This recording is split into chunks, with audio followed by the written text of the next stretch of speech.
evaluación va a haber una declaración jurada allí. Ya le dije a algunos de los compañeros. El que durmió más de 4 horas, por cada hora de más que durmió, tiene un punto menos. Porque tenía que estar con el libro. Yo quiero que el libro esté ahí, lo tengo que ver en los ojos así rojos y el libro allí. Bueno. Bueno, muy bien.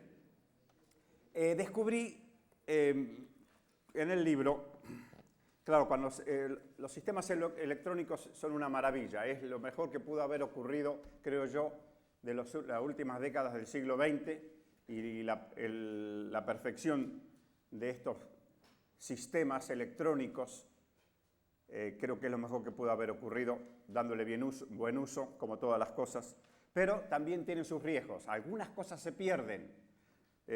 Aquí, si ustedes van en el libro a la página 15, la página 15 del libro, de paso tienen hasta la hora del almuerzo para tenerlo, porque después del almuerzo, como vamos a tener sueño para tener la clase, vamos a hacer la evaluación. Y ahí se van a despertar sí o sí, la adrenalina los va a despertar. En cuanto vean la prueba no va a tener ningún problema. Se les va a cortar la digestión, todo va a andar bien. Así que el libro lo van a necesitar sí o sí, cada uno. Entonces, en la página 15, si ustedes advierten allí, dice capítulo 1, inserción del nuevo orden mundial en la edad contemporánea. Y entonces ustedes allí dicen, la periodización de la historia generalmente aceptada fue elaborada por Cristóbal Kellarius o Keller, completada por sus continuadores, y puede representarse de la siguiente forma. Y luego, cuando ustedes están ahí esas fechas, pero dice, como puede observarse, el último segmento de la flecha del tiempo. ¿Y dónde está la flecha? La flecha se la llevó algún indio, porque la flecha no está ahí. Yo les voy a presentar la flecha acá, la que tendría que haber estado allí. Evidentemente no habrá llegado, desapareció por el archivo electrónico.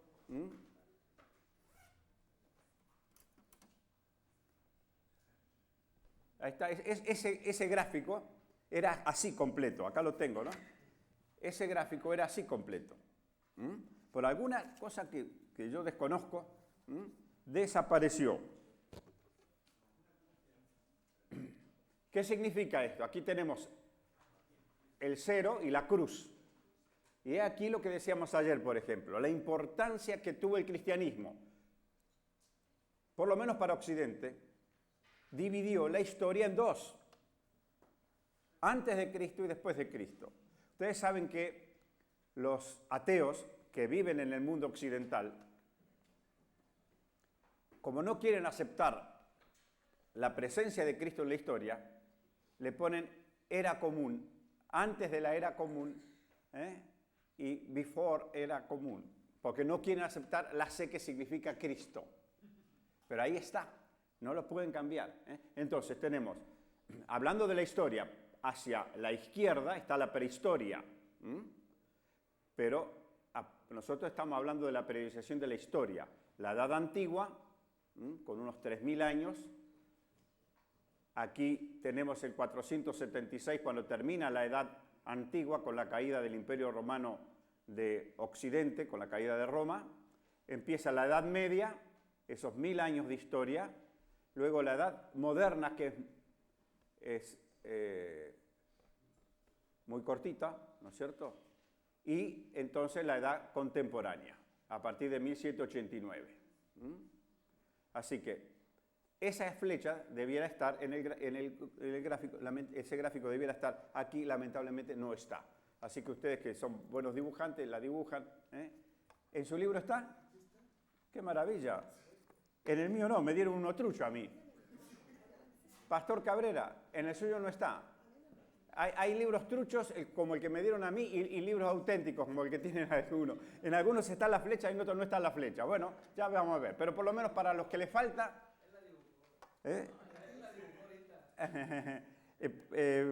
para los que le falta la página 15, ¿no es cierto? Ahí debiera estar la flechita del tiempo. Bueno, esa aclaración me di cuenta anoche también, eran las 4 de la mañana, y yo estaba, porque no puede ser que los alumnos estén hasta las 4 de la mañana leyendo el libro y el profesor esté durmiendo. Eso no está bien, así que yo los acompañé a ustedes en la vigilia con el librito y descubrí que faltaba esto. Muy bien, eso quería mencionar. Y dijimos que al principio, yo lo dejo para que así ustedes lo van copiando mientras yo hablo, ¿no es cierto? El ser humano tiene la posibilidad de hacer varias cosas a la vez, porque tiene 5 sentidos, ¿no? Puede oler, puede tocar, puede ver, puede hablar, puede oír. Y todavía, mientras hace todo eso, todavía se puede acordar de la suegra. Todo junto. Así que mientras me escuchan a mí, piensan en la suegra, y entonces podemos copiar lo que nos falta allí. Este es el momento, como anunció el pastor Cabrera, antes de comenzar con la clase propiamente dicha, de preguntas, dudas que tengan. Este es el momento. Si no, es como en el registro civil. Ahora, hable ahora o calle para siempre. Y yo opté por callar por 44 años. Y eso hace que tenga un buen matrimonio con mi primera novia y única novia, única esposa. 44 años. Pobrecita ella. Esto demuestra la capacidad de soportar que tiene ella. Bien, ¿alguna pregunta? Este es el momento, y si no, se calla para siempre, hermano. ¿En qué se basan los historiadores para poner a Cristo como la división entre... Muy bien, muy buena pregunta. Indudablemente,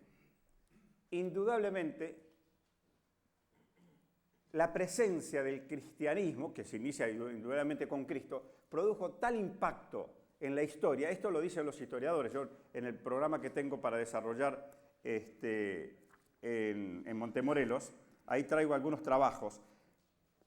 Yo les voy a sintetizar, hermano, la respuesta de esta manera. El impacto de Cristo fue en todas las áreas. Por ejemplo, un detalle, en la familia. En la familia, vamos a ver allí un trabajito que ustedes tienen una hoja adicional. En la familia dice que, primero, valorizó la familia. Valorizó a la mujer dentro de la familia. Valorizó la educación de todos los miembros de la familia. Dignificó el trabajo.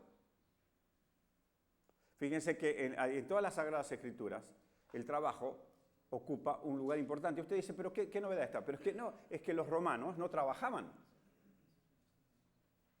Los romanos de la época de Cristo no trabajaban. Trabajaban los prisioneros de los pueblos conquistados. El trabajo era para los esclavos, no para las personas libres. La Biblia siempre defendió, estableció y enalteció la pedagogía del esfuerzo y del trabajo. Por eso nosotros los adventistas, si no nos olvidamos de la Biblia y del espíritu de profecía, tenemos que tener un sistema integrado de educación. ¿Por qué? ¿Cuál fue el motivo? Ustedes esto ya lo estudiaron en alguna de las disciplinas. ¿Cuál fue el motivo por el cual Dios, hubo varios, Dios le dijo a Moisés, hacerme un santuario y habitaré yo en medio de ellos? ¿Por qué les hizo construir el tabernáculo? La primera respuesta es porque Dios quería estar en un lugar, digamos, fijo, para que supieran que cuando se entraba allí estaba la presencia de Dios, sobre la Shekinah. ¿Pero qué otro motivo? Lo dice muy bien Elena de White, explica perfectamente, aparte uno lo deduce de la Biblia. Cada tribu fue organizada para hacer algún tipo de trabajo. Primero en el campamento. Había trabajo que realizar en el campamento para mantenerlo limpio. No hubo enfermedad. En los 40 años de peregrinación no hubo enfermedad, que era muy común en aquella época, que arrasaban las poblaciones. Había principios de higiene. Había gente encargada de mantener limpio el campamento. Y luego, en la construcción del santuario, se tomaron en cuenta las habilidades manuales de cada uno. Y todos tenían una responsabilidad, no solamente en la construcción, sino también en la construcción, en el mantenimiento. para saber que hasta Jesús habían pasado, ¿cómo se sabe que Adán, bueno, muy bien. Este es un tema interesante. Sí, el tema, cómo se sabe la edad. Nosotros seguimos la cronología bíblica, la cronología patriarcal. No es este mi tema, pero yo tengo aquí unas transparencias que muestran, es cierto, hay algunos saltos. De todas maneras, se llega a una estimación bastante aproximada, ¿no es cierto?, siguiendo el relato bíblico. La cronología bíblica es bastante exacta. Y sobre todas las cosas nosotros tenemos las profecías. Por ejemplo, cuando se hablan de los 400 años, de los 430 años, que este es otro tema, ¿no es cierto?, yo lo desarrollo en otro seminario, eso es exacto. ¿Y a partir de cuándo? Gracias a la cronología bíblica y a la arqueología bíblica se han podido establecer fechas bastante exactas. Puede haber variación de un año. En lo profético no lo hay. Cosa interesante. Así que podemos saber exactamente cuándo Abraham fue llamado, cuándo nació Abraham. Nació en 1950 a.C., murió en 1875, vivió 175 años. Así que murió en 1775. Sabemos cuándo lo llamó la primera vez, cuándo lo llamó la segunda vez. Sabemos cuándo empieza a correr los 430 años, los 400 años, ¿no es cierto?, perfectamente establecido. A partir de allí se sigue una cronología.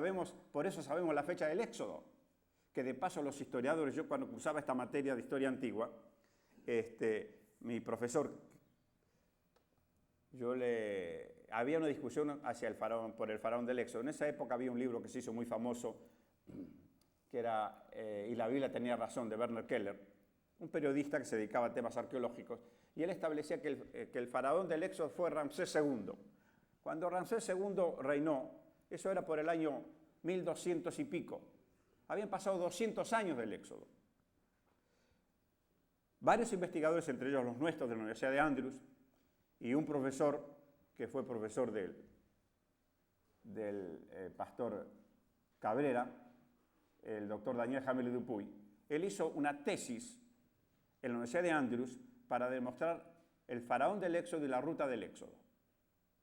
Y estableció perfectamente que no fue Ramsés II, sino que el Éxodo fue en el siglo XV a.C. Y exactamente está establecida la fecha del Éxodo en 1445 a.C. Con lo cual se cumplen perfectamente los 400 y los 430 años. Porque acá hay otro asunto. No estuvieron 430 años en Egipto. Ese es un error, estuvieron 215. Porque los otros 215 estuvieron peregrinando por el desierto, antes de llegar a Egipto. Es un error que muchas veces se comete incluso desde el púlpito. Tuvieron 215 años. Jacob, que a partir de ahí se cuenta la entrada del pueblo de Israel en Egipto, entró en 1660, antes de Cristo. 1660.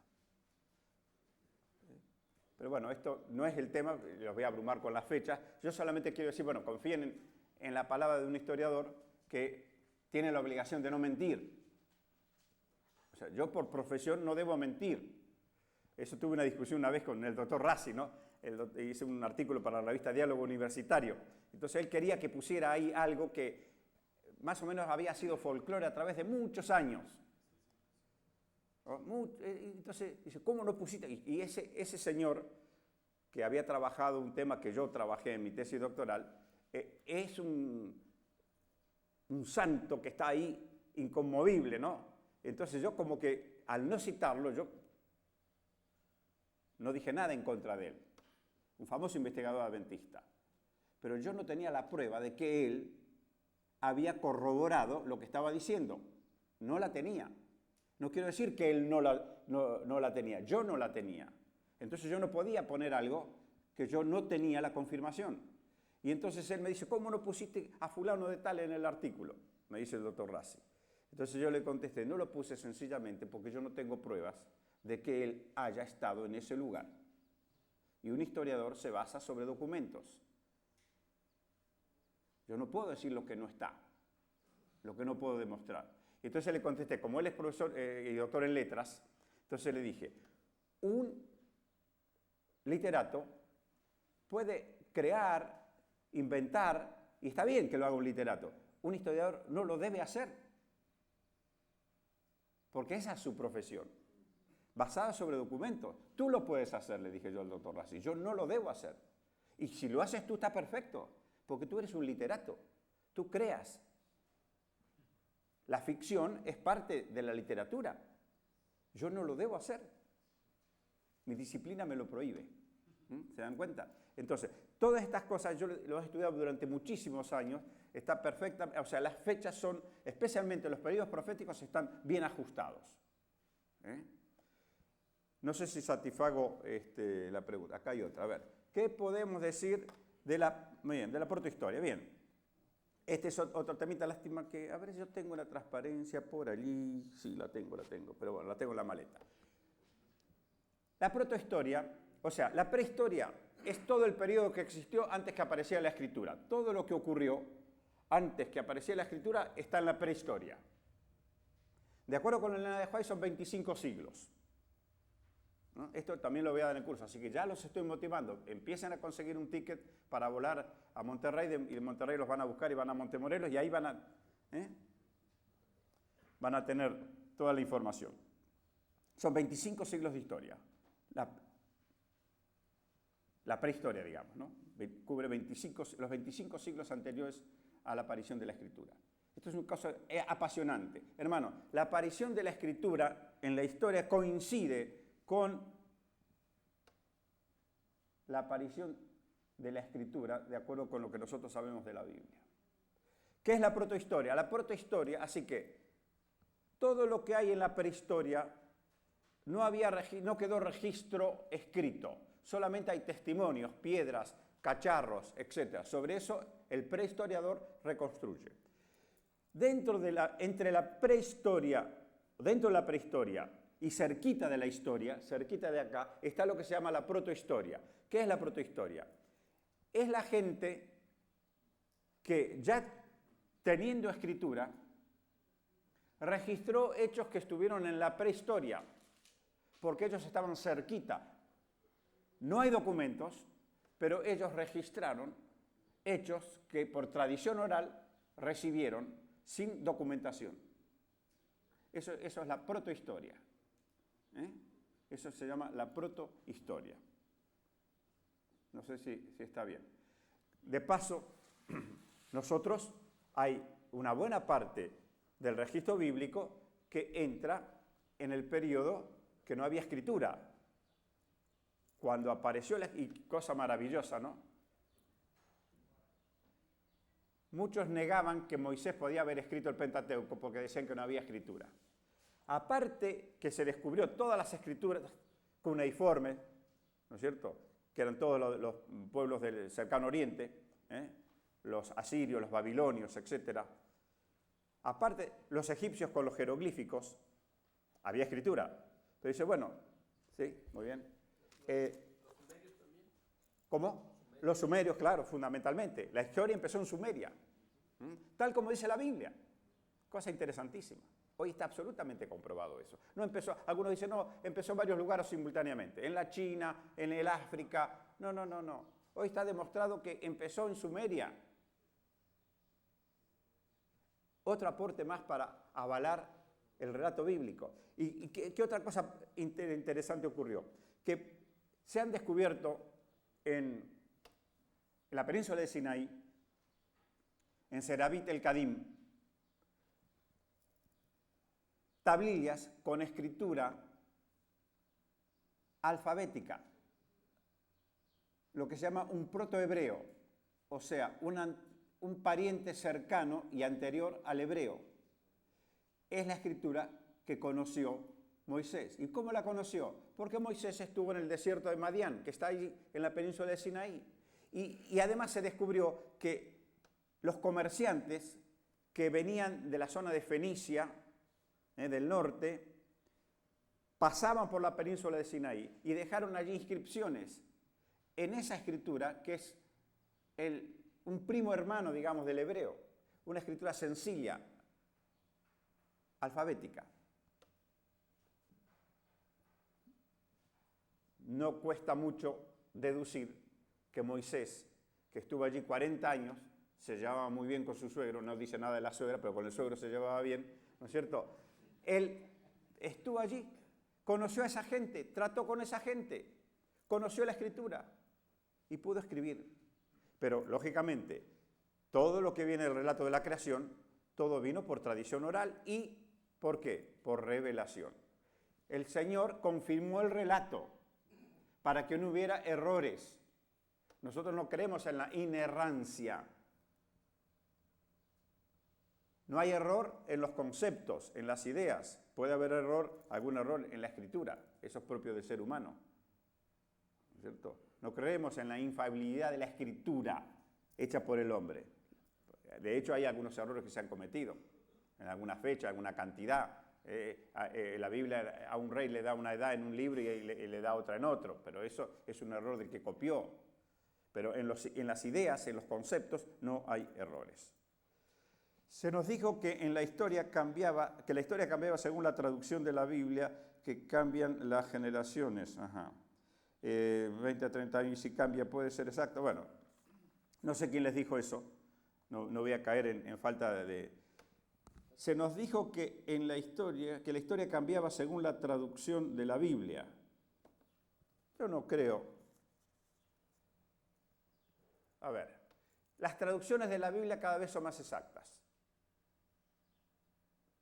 Y hay algo interesante, hay algo sumamente interesante. Si ustedes leen allí en Romanos, capítulo 3, si mi mente anciana no me engaña, versículos 1 al 3, a ver cómo anda mi mente anciana, dice allí: ¿qué ventaja tiene pues el judío o de qué aprovecha la circuncisión? Es una pregunta retórica. El mismo Pablo se pregunta, ¿qué ventaja tiene el judío? Y entonces él se contesta, muchas, de todas maneras. Primero, ciertamente, que les ha sido confiada la palabra de Dios. ¿Y qué hicieron los judíos? Especialmente los copistas, que no era cualquiera, era un oficio que había que practicar y que se traspasaba de generación en generación. No cualquiera copiaba los escritos bíblicos, de ninguna manera. Eran tan cuidadosos, supongo que esto lo habrán visto en una materia que se llama Introducción General a la Biblia, una materia que di allí en la universidad. Fueron tan cuidadosos los copistas que contaban,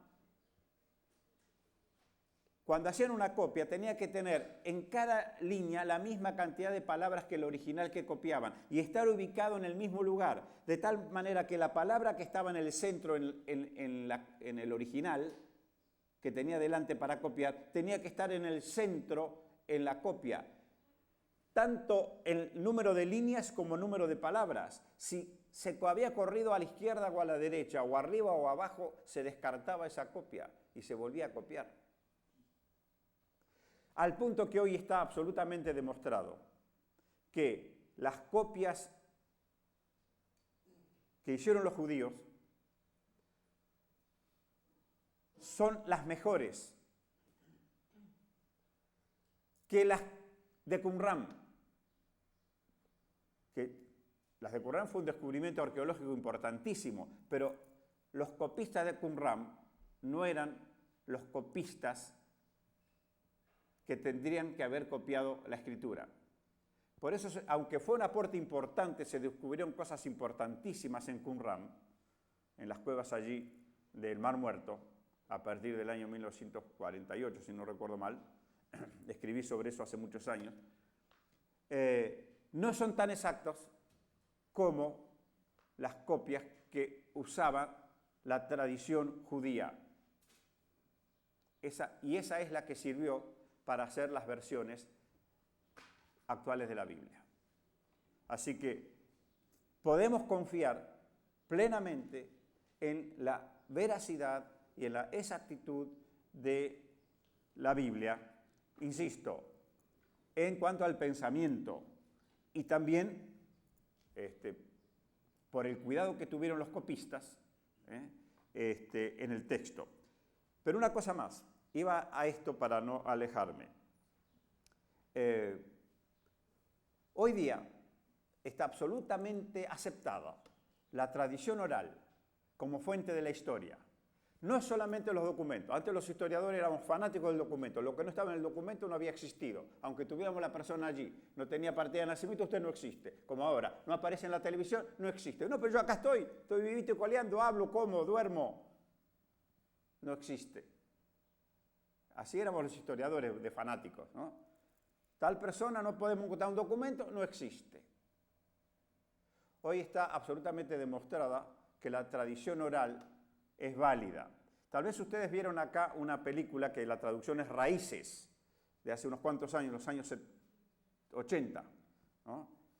Buenísimo, que salió un libro sobre la esclavitud y cómo este hombre buscó, Halley se llamaba, cómo buscó sus raíces y finalmente llegó a la tribu mandinka en el África, cerca de Senegal, por allí.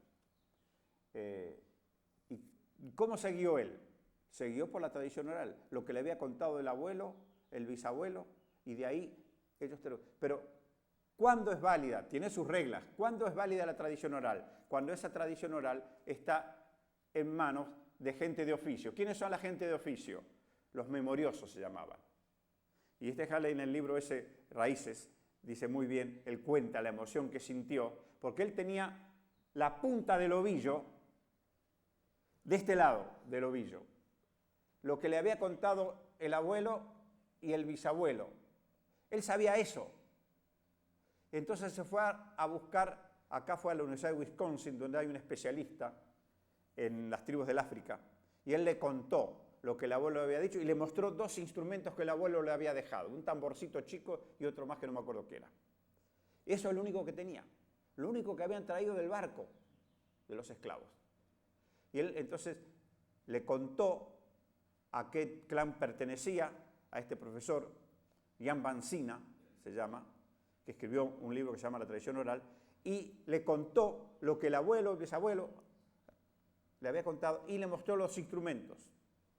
Y entonces se los dejó y el profesor lo llamó y le dijo, ya ubiqué a qué tribu pertenece. Este es instrumento y esa terminación del clan pertenece a tal tribu de los mandinka. Los mandinka están en esta área geográfica, yo no sé cuál, pero está en esta área geográfica. Él se fue allá, al África, recorrió el área que le dijo el profesor. Y entonces seguían con la misma práctica que le había contado el abuelo. Este hombre falleció por los años, no sé, 85, creo que falleció, 86, no hace mucho, 1980 y pico falleció. Y entonces dice que él estaba allí, iba a las tribus, entonces lo invitaban, dice que al atardecer, cuando volvían de trabajar, de pescar generalmente, porque eran pueblos que estaban cerca de la costa, dice que se sentaban en torno de la fogata, se llama fogata, del fuego, ¿no es cierto? Y entonces dice que el memorioso de la tribu, el historiador de la tribu, iba contando la historia de la tribu desde que a él se la contaron, desde los inicios, hasta lo último que habían hecho ese día. Le iba agregando un capítulo cada día. Todos los días hacían eso, pero lo hacía el memorioso de la tribu. Y dice, bueno, y él estaba ahí, dice, a veces se dormía mientras escuchaba allí. Y dice que un día llegó a una de las tribus que recorría, dentro del área esa, y estaba sentado allí con todos los de la tribu. Y escuchó, dice, porque un día Kunta Kinte, y ahí se despertó. Kunta Kinte, dice, salió de la tribu, salió de las chozas, se fue hacia la playa y nunca más volvió.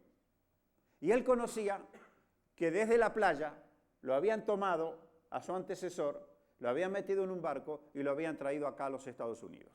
Él conocía esa parte, él tenía esa punta del ovillo, pero ahora encontró la otra punta del ovillo. Y por eso el libro se llama Había encontrado sus raíces. Entonces dice, a ese memorioso de la tribu se le llama griot. Griot se le llama.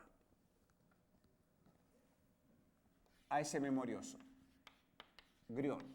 Entonces, dice Halley, el autor de Raíces, en esas tribus que son agrafas, no tienen escritura, cuando muere un griot, es lo mismo que si se hubiera quemado una biblioteca.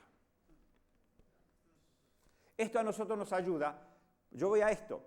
Nosotros lo creemos porque por la inspiración, creemos en la inspiración de la Biblia. Pero una persona que no cree, nosotros le podemos ir con los argumentos científicos y los llevamos al mismo terreno. Hoy día la tradición oral, ejercitada por las personas adecuadas, está aceptada como fuente de la historia. Entonces, si los historiadores aceptan la tradición oral como fuente, ¿por qué usted no va a aceptar el relato del Génesis que vino por tradición oral? Sin que nosotros le metamos el condimento fundamental para nosotros, que es la inspiración y la revelación. No hace falta. Con argumentos seculares, científicos, lo podemos llevar al mismo punto que nosotros lo llevamos a la persona que cree. ¿Está bien? Esto es bien. ¿Qué más? ¿Es correcto el sistema cronológico del año mundi? Bueno, hasta ahora hay una gran discusión, especialmente algunos especulan. Yo es una de las lecturas que van a tener ustedes como tarea adicional. La soberanía de Dios sobre el tiempo. Hasta ahora, nosotros, la cronología que aparece de los años mundi, hasta ahora no tiene mayores falencias. Se la ha combatido de un lado, del otro, tampoco tenemos que ser fanáticos. ¿No es cierto? Hay, cuidado, ustedes ya habrán estudiado, hay un corte entre Génesis 1.1 y Génesis 1.2. Nosotros no podemos especular acerca de Génesis 1.1. ¿Cuándo fue ese principio? Eso está en Dios. En el principio creó los cielos y la tierra, punto. Después viene el resto. Y a partir de ahí viene nuestra cronología. Que de paso, todos los elementos científicos, no hay argumentos para sostener que por lo menos nuestro planeta, ¿no es cierto?, tenga la cantidad de años que sostienen los evolucionistas. Porque hoy día el catastrofismo ha dado por tierra el sistema de Charles Lyell, que era el sistema del uniformismo. Aunque todo lo que pasó en el pasado, o sea, el presente es la medida del pasado. Si hoy los movimientos son lentos, en el pasado fueron lentos. Y no es así. Está absolutamente demostrado que los movimientos fueron muy rápidos en algunos momentos, muy lentos en otros. No hay constante para eso. Aparte, los métodos de cronología, especialmente carbono 14, más allá de los 6.000 años, fallan. Fallan totalmente. Se han hecho experimentos interesantísimos, pero se me va a ir la mañana. Por ejemplo, para chequear el carbono 14, si andaba bien, se tomaron restos de las tumbas de los faraones, que ya se sabía exactamente, por documentos, se sabía de qué fecha eran. Entonces, de todas maneras, se los sometió a la prueba de carbono 14 y dio unas fechas totalmente disparatadas. Totalmente disparatadas. Por eso, el carbono 14 es bueno, en todo caso, para la historia, pero es muy malo para la prehistoria. Cuando pasa de estos límites que estamos acá, para allá, ya el carbono 14 no sirve. Bueno, ahí estamos. Se terminaron las preguntas entonces. Muy bien. Hermanos, esto es apasionante. Yo me quedaría con ustedes, qué sé yo, un siglo. Trato de tener una buena alimentación, de hacer ejercicio para yo llegar al siglo. Y si ustedes no me pueden acompañar, problema de ustedes. Yo lo voy a intentar. Aparte, yo lo quiero acompañar también al pastor Cabrera, que ya va... Yo me agarro del saco del pastor Cabrera y voy a llegar al siglo.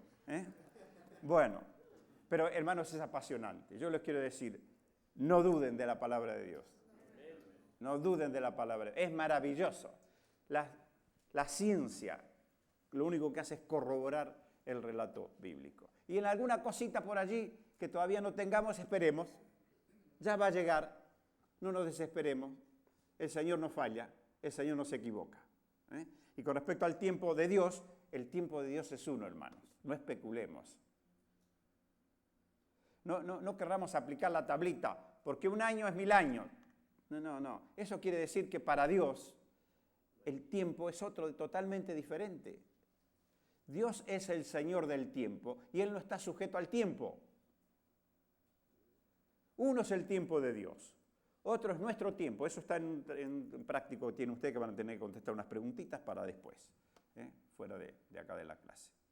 Pero tengamos eso presente. Yo sé que muchos de ustedes están preocupados porque hay gente que está más preocupado en la inminencia que en la certeza de la segunda venida de Cristo. No quiero entrar en colisión con algún colega que pueda haber pasado por acá hace poco, con el cual tenemos una excelentísima relación, pero que no compartimos alguna cosa como esta. Hermanos, no nos preocupemos nosotros por la inminencia. Yo entré hace 55 años, 56 a la iglesia. Y ya los hermanitos ya, como hicieron en la época de la Manajuay, dejaron las cosechas allí sin levantar y Jesús no vino. Y pasaron 56 años desde que yo conocí el mensaje y Jesús no vino. Pero eso a mí no me desalentó. ¿No es cierto? Porque ¿qué son 56 años en el reloj de Dios? Nada. El que no tiene principio ni tiene fin. Nada. Es mucho para nosotros. Imagínense, para mí, yo ya estoy más cerca del arpa que de la guitarra. Estoy más cerca de la cuna de la tumba que de la cuna. Para mí es mucho. ¿No es cierto? Ya me comí las 3/4 partes del hilo del carretel. ¿No es cierto? Pero para Dios, ¿qué son? Nada, hermanos. Pero lo que a mí me anima es la certeza de la venida de Cristo. Yo no tengo dudas que Cristo va a venir. ¿Cuándo va a venir? Cuando Él crea que tiene que venir. Así como una vez que llegado el cumplimiento del tiempo, ¿qué tiempo? El tiempo profético. Jesús se encarnó. También cuando llegue el cumplimiento del tiempo, el primer cumplimiento del tiempo, ¿en qué reloj? En el reloj profético. Los 2300 días, las 70 semanas. Ese era el reloj. Ahora Dios tiene otro reloj. Llegado el cumplimiento del tiempo, ¿de qué reloj? Del reloj de Dios. ¿Quién lo conoce? Dios. A nosotros nos dan algunas indicaciones si estamos más cerca o más lejos. Nada más que eso. Y quedemos con eso. Quedémonos, mis hermanos, no necesitamos lo de la inminencia. Yo respeto mucho al que anda con la inminencia, dándole vuelta, dándole manijita, pero sinceramente no me preocupa. Porque de paso, si en este momento, ¿no es cierto?, me cae mal la facturita, y ¡poc!, me suena el bobo, nosotros le llamamos bobo a esto, el reloj. ¡Chao! Ya fui. Ya vino Cristo para mí. Es así. ¿No es cierto? O si no, cuando mi nombre pase por el juicio investigador. Ya fui. Ya vino Cristo para mí. Nosotros ya tenemos una expresión muy argentina que dice, pero yo vine acá y ya el pescado estaba todo vendido. ¿No es cierto? Cuando Cristo venga, el pescado va a estar vendido ya. No va a modificar en nada nuestra situación la venida de Cristo. Porque ya el juicio investigador se terminó. Ahora viene el retributivo. Pero cuando venga el retributivo ya está todo listo. La factura ya está hecha y modificada. Esta es tu factura. Acá controlala. Es lo que va a hacer. Mirá, fíjate si está bien, si está mal. Nada más. Así que, hermanos, ¿para qué nos vamos a preocupar? Bueno, ¿está bien? Seguimos. Muy bien. Vamos a dejar este asunto aclarado. Bien. Entonces ahora, yo les decía que los filósofos de la historia también están preocupados acerca del fin. De paso ustedes lo tienen clarito en el libro, el tema de contingencia, necesidad o posibilidad, ¿no? Entonces, hoy día ya todos están de acuerdo que así como la historia tuvo un comienzo, va a tener un fin. Y entonces ahora vienen algunas, eso también está en el libro, según el doctor García Venturini, el mal uso de la energía atómica, el holocausto nuclear, son indicadores del fin. La cibernética, la revolución de los robots, la inteligencia artificial, también son una preocupación. Las cosas como yo dije, hay cosas bien usadas, es maravilloso, pero podría usarse mal y podemos formar esos monstruos que aparecen en lo que a veces es ciencia ficción, pero en realidad es ciencia anticipación. De hecho, se están haciendo cosas monstruosas de ingeniería genética, guarda con eso. El progreso genético y endocrinológico es algo que le preocupaba al doctor García Venturini. Las experiencias parapsicológicas, cada vez más frecuentes, para él era un indicador de que las cosas no daban para más. La existencia de seres racionales fuera de nuestro planeta. Bueno, este es un tema que yo tengo desarrollado también hace unos cuantos años. Lamentablemente lo quería haber abandonado, pero en cuanto aparece un ovni ya lo llaman a priori para que vaya a hablar a algún lado. Y yo ese tema lo quería dejar de lado porque no me quiero ocupar más de eso. Hermanos, yo les sintetizo. El único planeta que Dios... Sí, el único planeta rebelde es este. No hay otro. Este es el planeta rebelde, no hay otro. Por lo tanto, no hay seres inteligentes que puedan comunicarse con nosotros. No digo que no lo haya en otros lados, los hay, pero que se puedan comunicar con nosotros no, porque desde el mismísimo momento que se comunique con nosotros, entran en pecado. Esto es clarísimo. La Biblia nos ayuda para eso, hermano. Pero claro, hay miles, por no creo que millones de personas que se llenan el bolsillo con todas estas cosas, de la astrología, los ovnis, etcétera, etcétera. Yo creo que son seres intraterrestres y no extraterrestres. ¿Y con qué lo defiendo? Con la Biblia. Satanás es un intraterrestre, no un extraterrestre. Los ángeles son intraterrestres, no extraterrestres. Los demonios son intraterrestres. Eso lo tenemos clarito. Ellos no lo tienen claro, lamentablemente. Y yo no lo tengo claro porque yo soy un vivo bárbaro. No, lo tengo claro por la palabra de Dios. Nada más que por eso, tan simple como eso. Nada más que eso. Y bueno, y luego también los fenómenos de índole geológica que preocupan ustedes. Acá están en una zona difícil. No sé cuántos años pasó del último terremoto, que me mostraba el pastor que resquebrajó algunas iglesias, y esto un poquitito acá. Un servidor agregó estos otros indicadores de que nos acercamos al fin. La alteración del ecosistema, cada vez estamos más preocupados. A mí me advirtieron, cuando estaba allá en Miami, me decían, sí, dice, profe, pero usted tranquilo que no va a ver el mismo paisaje de acá que ve acá, allá en Los Ángeles. Usted siempre va a ver una especie de neblinita, el smog, etcétera, ¿no? Y todas las demás cosas que el hombre hace, lamentablemente. Nosotros allá en la Argentina nos estamos salvando por la soja, pero ya se está advirtiendo que la soja está destruyendo la fertilidad de los suelos.